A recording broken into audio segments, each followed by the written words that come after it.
Bonjour, chers choisis de Jésus.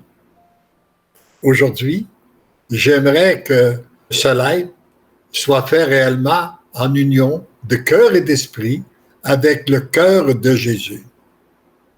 Nous sommes présentement dans le mois du Sacré-Cœur et il y a sûrement beaucoup de grâces et de bénédictions que le Seigneur veut répandre.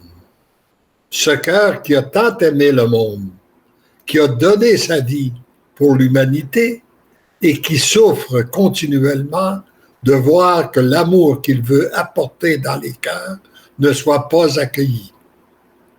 Et il nous dit que lorsqu'on l'accueille, eh bien, il nous dit que nous sommes un baume pour son cœur blessé lorsque nous nous laissons aimer de lui. Il est peut-être important au début que, comme dans ce mois du Sacré-Cœur, de faire une petite...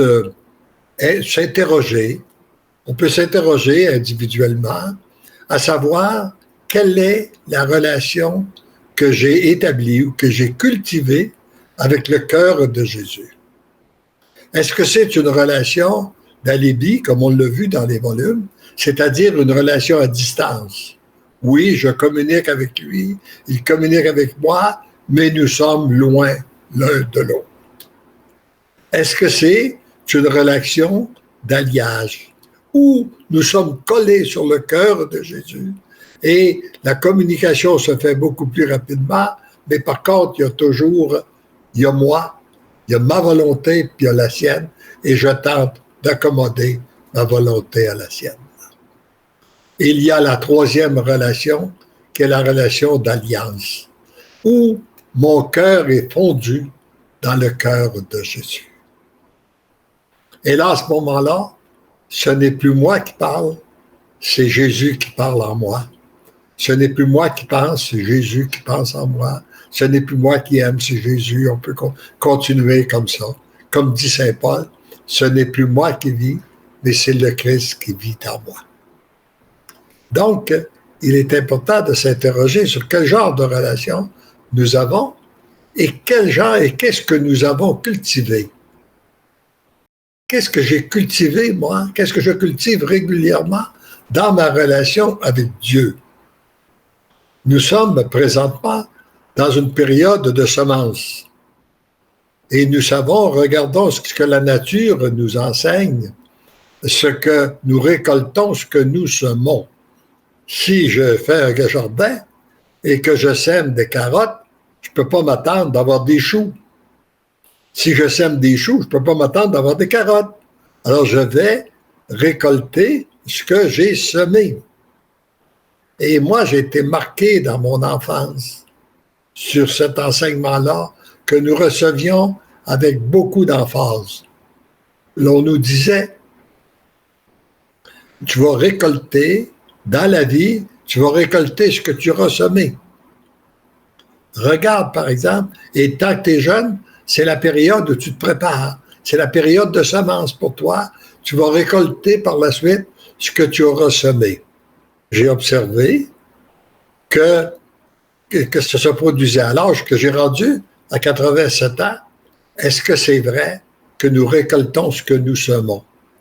Eh bien, quand on regarde ce qui se passe, qu'on regarde notre vécu personnel, qu'on regarde le vécu des autres aussi, qu'il y a eu autour de nous, qu'on était en contact et tout ça, et on peut se rendre compte que c'est une réalité. Nous finissons toujours par récolter ce que nous semons. Donc, si je sème de l'amour, je vais récolter de l'amour. Si je sème de la haine, de la division, de la vengeance, je vais récolter de la haine, de la division, de la vengeance, et ainsi de suite. Et alors donc, ça a définitivement une influence très, très grande, à savoir ce que nous semons, ce que nous cultivons tout au cours de notre vie. Et non seulement ça a une influence sur notre vie, mais ça a aussi une influence sur nos générations futures. Je regardais dans la Bible cette semaine, dans l'Exode 20, paragraphes 5 et 6, Dieu dit qu'il fait miséricorde jusqu'à 1000 générations pour ceux qui m'aiment et qui gardent mes commandements.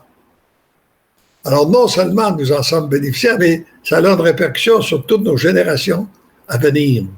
Par contre, il dit que la personne qui entretient la haine, ça peut avoir de la répercussion sur 3 ou 4 de ses enfants.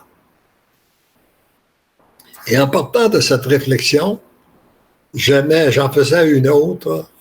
Nous vivons dans un monde où il y a beaucoup de souffrance. Nos jeunes sont... On se rend compte qu'on nous dit qu'il y en a plus que la moitié qui vivent de dépression, qui ont des problèmes de dépression. Nous avons un taux de suicide très élevé chez les jeunes. Et je faisais la réflexion en disant, comment il se fait? Qu'est-ce qui se fait? Qu'est-ce que les gens de ma génération ont manqué? Où est-ce qu'on a bifurqué pour faire en sorte qu'on a des enfants aussi malheureux? Pourtant, il y a l'aisance, il y a le confort comme jamais on a eu. Si je compare avec quand j'étais jeune puis ce confort d'aujourd'hui, c'est tout un autre monde. Puis, mais par contre, on ne voyait pas. Moi, quand j'étais jeune, je ne me souviens pas d'avoir un jeune qui se soit suicidé. Et encore moins, je n'ai jamais entendu parler qu'un jeune voulait se suicider non plus. Nous sommes jeunes, nous sommes pleins de vie, et puis il y a tout l'avenir devant nous. Puis, bon, c'est ça. Or, mais je m'interrogeais, comment il se fait? Qu'est-ce qui s'est passé dans notre monde pour faire en sorte qu'on arrive avec des gens aussi malheureux? Eh bien, et là, je faisais une autre réflexion. Lorsque j'ai débuté ma carrière dans la vente d'assurance à l'âge de 18 ans, lorsque je rencontrais un jeune couple, il y avait une question que je lui posais. J'étais bien intéressé, là. C'était de savoir, c'était mon entrée en matière pour leur vendre de l'assurance vie. Et je leur disais, est-ce que vous avez l'intention d'avoir des enfants? Et la réponse que j'avais, je dirais à peu près 9 sur 10, que je trouvais qu'elle était pleine de sens et que j'adhérais. Oui, on veut avoir des enfants, mais nous en aurons moins. Nous n'en aurons pas comme nos parents en ont eu. Nous en avons beaucoup moins et nous allons leur donner ce qu'ils ont besoin. Pourtant, c'est une bonne intention. Comment il se fait qu'avec une aussi bonne intention, on arrive à de tels résultats? Moi, je pense que c'est qu'on a oublié la dimension de Dieu. Si je regarde, et là, si je parle de nos ancêtres, c'est pas que je veux qu'on revienne en arrière, mais il y avait tout de même une dimension de foi qui était importante. Quand il arrivait un nouveau bébé, il disait, le Seigneur va le prendre en charge, on n'a pas à s'en préoccuper, le Seigneur va s'en occuper.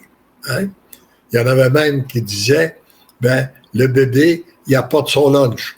C'est une façon de décrire que, oui, le Seigneur allait s'en occuper, mais nous sommes entrés dans une génération où nous avons refusé de mettre notre confiance en Dieu pour dire on va prendre ça en main. Puis on va s'en occuper, puis on va les combler, on va leur donner ce dont ils ont besoin. Et on arrive avec un taux d'échec très élevé. Donc, il y a des conséquences aux gestes que nous posons. Aujourd'hui, on dit plus de conséquences qu'on récolte ce qu'on a semé. Et la seule façon que je vois qu'on peut changer le cours des choses, c'est lorsqu'on se décide pour Dieu. Lorsqu'on décide de mettre Dieu dans notre vie, peu importe la semence, ce que nous avons semé ou cultivé dans le passé, ça peut être complètement changé. Ça peut être complètement transformé si je me décide pour Dieu, que je lui donne mon oui total, inconditionnel et irrévocable, et que je n'ai qu'un seul désir d'associer ma volonté à la sienne, afin que son amour puisse passer librement en moi, puisse d'abord m'habiter pour me transformer mon être, puisse après passer à travers moi pour rejoindre les autres. Et ça, on a ça, c'est important de prendre conscience qu'on a cette possibilité-là, même peu importe si on a fait de mauvaises semences dans le passé, qu'on a semé des mauvaises choses, il est toujours temps, tant et aussi longtemps que nous vivons, que nous sommes sur cette terre, il est toujours temps de se décider pour Dieu, et ainsi, on peut changer le cours des choses. Et ça aura de la répercussion, non seulement sur nous, mais aussi sur nos descendants. Et on le voit bien aussi qu'il y a une répercussion, tu sais, d'une génération à l'autre, parce que nous avons tous été marqués par les décisions qu'ont prises nos parents, avant même notre naissance. Ce qu'ont fait nos parents, ce qu'ils étaient, les gestes qu'ils ont posés, ça a eu une influence sur notre vie. Or, et ça se continue. Et nous, c'est la même chose pour les générations qui nous suivent. Ce que nous sommes, ça a une influence sur eux. Où, quand, comment, je ne sais pas. Les chaussures, c'est que ça a une influence. Alors donc, il est toujours temps, au lieu de se culpabiliser avec les mauvaises semences ou les mauvaises choses qu'on a faites dans notre vie, c'est de les donner à la miséricorde de Dieu, prendre du temps pour accueillir son amour, se laisser transformer. Comme il est dit dans la pensée de ce jour que je veux reprendre avec vous là, qui est extraite du volume 1, message numéro 106. Mon enfant, plus tu acceptes de passer du temps avec moi, d'accueillir mon amour, plus je peux t'utiliser pour rejoindre d'autres de mes enfants que j'aime profondément. Ils ont besoin de quelqu'un pour entendre dans leur oreille ce qu'ils ont déjà entendu dans leur cœur, je t'aime. Et je vais prendre le volume numéro 1 pour regarder le message numéro 106 et le repasser avec vous pour nous aider à établir, ou je dirais à cultiver, notre relation avec notre Dieu, afin que nous puissions continuer à semer des bonnes choses pour récolter des bonnes choses, permettre à nos enfants de récolter des bonnes choses aussi. Le titre numéro 106 du premier volume dit « Deux conditions de base pour que le Christ vive en toi et se manifeste. » Voyez-vous, pour que le Christ vive en toi, pour avoir cette relation d'alliance-là, que Dieu vit à l'intérieur de nous, il y a deux conditions de base. Et le texte continue, « Mon tout petit, accueille mon amour, laisse-toi aimer. Ne cherche pas à comprendre ce que produit l'amour en toi. » Essayez de comprendre ça, que c'est quasi impossible. Par contre, tu ne peux que constater les changements. Et on est témoin, moi j'en suis témoin, et je suis témoin aussi des multitudes, il y a des milliers de personnes qui sont venues me témoigner me témoigner des changements que Jésus a fait en eux, à la suite d'avoir lu le livre Pour le bonheur d'aimer à mes choisi Jésus, d'avoir donné leur oui au Seigneur. La transformation qui s'est opérée en toi, comme tu peux le constater, ce que j'accomplis à travers toi. Une simple petite intervention de ta part et un grand changement vient de s'opérer chez l'autre. Ça, c'est qu'est-ce que j'expérimente avec Dieu déjà depuis plusieurs années. Parfois, on essaie par nous-mêmes de mettre beaucoup d'efforts, puis des explications, des enseignements, puis tout ça, pour tâcher des personnes qui sont dans les difficultés. Et puis, ça semble que ça ne produit pas grand-chose. Parfois même, ça ne produit rien. Par contre, une petite intervention, lorsqu'elle est inspirée de Dieu, peut produire tout un changement dans la vie de l'autre. Et on nous en sommes complètement renversés. Alors, tu es bien témoin que ce n'est pas toi qui peux produire un tel effet. Ça serait une aberration de penser que c'est nous qui pouvons produire par une petite intervention qu'on peut produire un tel effet chez l'autre. Mais bien, le Christ qui vit en toi et qui se manifeste chez l'autre et les autres à travers toi. Et pour qu'il en soit ainsi, il y a deux conditions de base. Il est important de les reprendre pour qu'on puisse aussi continuer à les cultiver, les faire grandir. La première, c'est la petitesse et l'humilité. Je le répète, la petitesse ou l'humilité. Car dès que l'orgueil veut s'installer et qu'on lui donne place, il n'y a plus de place pour le Christ. Le Christ se retire, il se dit, t'es bon, t'es capable, t'es fort. Laisse-toi. Quand tu reconnaîtras ta faiblesse, tu viendras vers moi, puis là, je pourrai t'accueillir, et puis nous pourrons faire un bout de chemin ensemble. La deuxième, c'est la relation que tu as avec moi. Plus tu acceptes de passer du temps avec moi, d'accueillir mon amour, plus je peux t'utiliser pour rejoindre d'autres de mes enfants. Voyez-vous, c'est que le temps, parfois, souvent, trop souvent dans le passé, nous avons cru que le temps qu'on pouvait passer à la prière ou à l'Eucharistie, que c'était un temps plus ou moins important, et puis que c'était important, c'est notre travail. Eh bien non.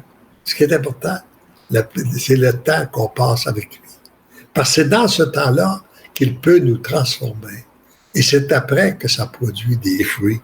Et là, c'est pas par notre effort, c'est pas par notre propre effort, c'est réellement lui qui passe à travers nous pour rejoindre les autres. Là, il continue. Bon, accepter de passer du temps avec moi, d'accueillir mon amour. Plus je peux l'utiliser pour rejoindre d'autres de mes enfants que j'aime profondément. Ces enfants qui ont besoin d'une tierce personne pour entendre dans leurs oreilles ce qu'ils ont déjà entendu dans leur cœur. Je t'aime. Et ça, j'ai été souvent surpris de constater, de voir des gens qui ont assisté à une conférence que j'ai donnée pour la première fois et de dire, j'ai tout reçu ça dans mon cœur avant même de t'entendre. Voyez-vous, le Seigneur, le ministère dans l'invisible. Et là, je continue dans le texte. Se laisser transformer par l'amour, voilà le cri que je lance à chacun de mes enfants de la terre. Voilà le cri que le cœur de Jésus nous lance à chacun de nous. Se laisser. Se laisser transformer par l'amour. C'est plus qu'un cri, c'est l'alarme d'urgence qui est déclenchée pour avertir mes enfants bien-aimés avant que la tempête ne vienne les surprendre. Parce que nous sommes de plus en plus, nous voyons bien qu'il y a des grandes périodes de purification actuellement sur la terre. Et si nous ne sommes, d'où l'importance d'écouter ce cri d'alarme que Jésus nous lance là, se laisser transformer par lui. Le temps presse. Là, il ajoute, puisque je veux sans doute dire à chacun de vous, pour toi, il n'y a pas de véritable surprise, car en devenant l'amour, tu demeures dans le secret du Père. Tendrement, je t'aime. On pourrait peut-être prendre un peu de vos commentaires, s'il y en a qui ont des questions ou des commentaires à la suite de cet entretien. On pourrait peut-être les prendre. Nancy, est-ce que oui? Alors, il y a Patricia qui nous dit « Je veux vivre pour toi, Seigneur. Aide-moi à n'être qu'amour et lumière pour mon prochain. Seigneur, guéris mon cœur. » Oui, quelle belle prière, Seigneur. Et je suis sûr, Patricia, que Jésus a entendu et exaucé ta prière. C'est déjà, c'est ça, c'est le genre de prière qu'il ne peut pas refuser. Il est venu sur la terre pour ça, pour changer nos cœurs. Alors, lorsqu'on le supplie comme tu le fais, c'est sûr que cette prière-là, elle est exaucée. Rendons grâce à Dieu. Bonsoir de la part de Ghislaine Judith. Bonsoir à vous tous, les choisis de Jésus. Merci pour ce bel enseignement. Et merci aussi à toi d'être là. Merci à toi de te laisser transformer, d'être là pour écouter, accueillir l'amour que Jésus veut déverser dans ton cœur. À la basse, Marie-Thérèse, merci Seigneur Jésus, de faire de moi l'instrument de ton amour. Oui, merci Seigneur. Et nous nous associons à ta prière et nous l'étendons à toutes les choisis de Jésus qui le disent. Merci de faire de moi un instrument entre tes mains pour que ton amour puisse passer pour rejoindre les autres.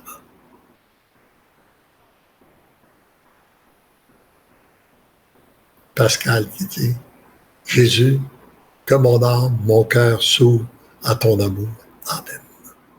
Oui, Seigneur, que mon âme, mon cœur s'ouvre à ton amour. C'est ça. Et c'est toi, Seigneur, qui viens de l'ouvrir. Nous ne sommes pas, nous aimerions parfois l'ouvrir, nous ne sommes pas capables. Mais toi, tu le fais. Tu es capable de le faire. Oui. Est-ce qu'il y en a d'autres que tu veux partager? On peut compléter, on peut arrêter là. Oui, Marie-Paul qui dit, Seigneur, que ta volonté soit faite et non la nôtre. C'est exactement. C'est la belle prière que Jésus a faite et qu'il continue de faire et que nous avons à refaire continuellement. Continuellement. Oui, Seigneur, que ta volonté se fasse et non la nôtre. Et c'est de cette façon-là que va se construire un monde d'amour. Des gens qui renoncent à leur volonté propre pour faire la volonté de Dieu. Pour que la volonté de Dieu se fasse en nous. En nous, c'est-à-dire. OK?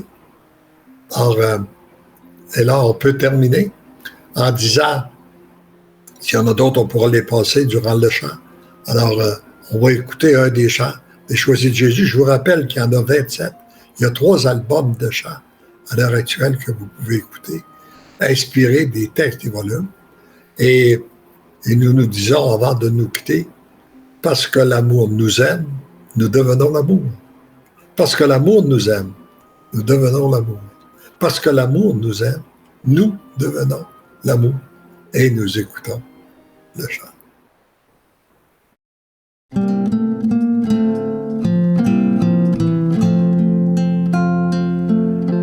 Je suis avec vous pour toujours, et très bientôt vous me verrez.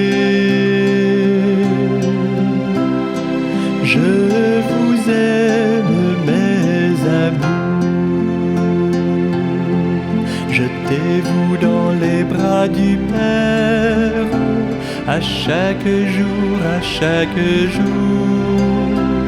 Laissez sa bonté admirable vous changer en être d'amour.